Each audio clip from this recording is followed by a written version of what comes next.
Hi everyone, welcome back to my channel. ನಾವು outside ಹೋಗಿ ತುಂಬ ದಿನ ಆಗಿತ್ತು ಅಂತ ಹೊರಗಡೆ ಹೋದ್ವಿ ಗೋಬಿ ತಿನ್ನೋಕ್ಕೆ ಅಂತ. ಬಟ್ ಮಕ್ಕಳೆಲ್ಲ ಗೋಬಿ ಬೇಡ ಅಂತ ಹೇಳಿದ್ರು. KFCಗೆ ಹೋದ್ವಿ. KFCಗೆ ಹೋಗ್ಬಿಟ್ಟು ಕೆಳಗಡೆ ಆರ್ಡ್ರ್ ಮಾಡಿ ಮೇಲ್ಗಡೆ ಫ್ಲೋರ್ಗೆ ಹೋದ್ವಿ.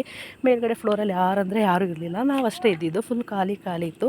ಹಾಗೆ ಫೋಟೋಸ್ ವೀಡಿಯೋಸ್ ಎಲ್ಲ ಮಾಡಿಕೊಂಡು ಚೆನ್ನಾಗಿ ಬ್ಯಾಟಿಂಗ್ ಮಾಡಿಕೊಂಡು ಮನೆಗೆ ಬಂದ್ವಿ. ಯಾಕೋ ಪಾಪುಗೆ ಸ್ವಲ್ಪ ಹುಷಾರಿರಲಿಲ್ಲ. ಅವನಿಗೆ ರೆಸ್ಟ್ ಮಾಡಿಸಿ ಅವನಿಗೆ ಕೆಮ್ಮಿಗೆ ಟಾನಿಕ್ ಎಲ್ಲ ಹಾಕಿಸಿ ಊಟ ಎಲ್ಲ ಮುಗಿಸಿ ನಾವು ಕೂಡ ಆಮೇಲೆ ಕಿಚನ್ ಕ್ಲೀನ್ ಏನಿದೆ ಅದನ್ನೆಲ್ಲ ನಾನು ನೈಟೇ ಎಲ್ಲ ಮುಗಿಸ್ಬಿಡ್ತೀನಿ. ಸೊ ಪಾತ್ರೆ ಎಲ್ಲ ತೊಳೆದು ಸಜ್ಜೆ ಎಲ್ಲ ಕ್ಲೀನ್ ಮಾಡಿ ಮಿಸ್ಸಿ ಆಗಿದ್ರೆ ನನಗೆ ಇಷ್ಟ ಆಗಲ್ಲ. ನಾನು ಇವಾಗ ಕ್ಲೀನ್ ಮಾಡೋದ್ರಿಂದ ನನಗೆ ಬೆಳಿಗ್ಗೆ ಹೆಲ್ಪ್ ಆಗುತ್ತೆ. ನೈಟ್ ಕ್ಲೀನ್ ಮಾಡೋಷ್ಟರಲ್ಲೇ ನನಗೆ ಟೈಮ್ ಆಗೋಗಿತ್ತು, ವೀಡಿಯೋ ಎಂಡ್ ಮಾಡೋಕ್ಕಾಗಿಲ್ಲ. ನೆಕ್ಸ್ಟ್ ಡೇ ಮಾರ್ನಿಂಗ್ ವ್ಲಾಗ್ ಇದಾಗಿರುತ್ತೆ. ಬೆಳಗ್ಗೆ ಎದ್ದು ಪಾಪು ಬಾಕ್ಸ್ಗೆಲ್ಲ ಟಿಫನ್ ರೆಡಿ ಮಾಡಿ ಬಾಕ್ಸ್ ಎಲ್ಲ ಪ್ಯಾಕಪ್ ಮಾಡಿ ಅವನಿಗೆ ಟಿಫನ್ ತಿನ್ನಿಸಿ, ಹಸ್ಬೆಂಡ್ ಇಲ್ಲ ವರ್ಕ್ ಹೋಗಿದ್ರಂತೇಳಿ ನಾನೇ ಪಾಪುನ ಸ್ಕೂಲ್ ಬಿಟ್ಟು ಬಂದೆ. ಅನಂತರ ನನ್ನ ಡೈಲಿ ಕೆಲಸ ಏನಿದೆ ಮಕ್ಕಳನ್ನೆಲ್ಲ ಬಿಟ್ಟು ಬಂದಮೇಲೆ ನಾನು ಸ್ಟಾರ್ಟ್ ಮಾಡೋದು.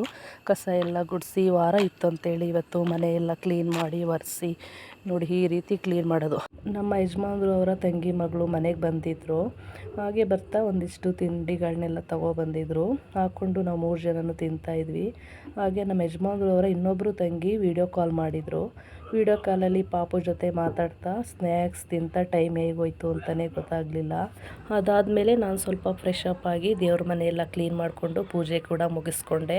ಅಷ್ಟರಲ್ಲಿ ನಮ್ಮ ಊರ್ಗೆತಿ ಕಾಲ್ ಮಾಡಿದ್ರು. ಅವ್ರನ್ನ ಕೂಡ ಹೋಗಿ ನಾನು ಕರ್ಕೊಂಡು ಬಂದಮೇಲೆ ಒಂದು ಸ್ವಲ್ಪ ಅದು ಇದು ಅಂತ ಮಾತಾಡ್ತಾ ಕೂತಿದ್ವಿ. ಹಾಗೆ ಸ್ವಲ್ಪ ಕಾಫಿ ಕುಡಿತಾ ಇವತ್ತಿನ ವ್ಲಾಗ್ ಇಲ್ಲಿಗೆ ಎಂಡ್ ಮಾಡ್ತಾಯಿದ್ದೀನಿ. Thank you for watching.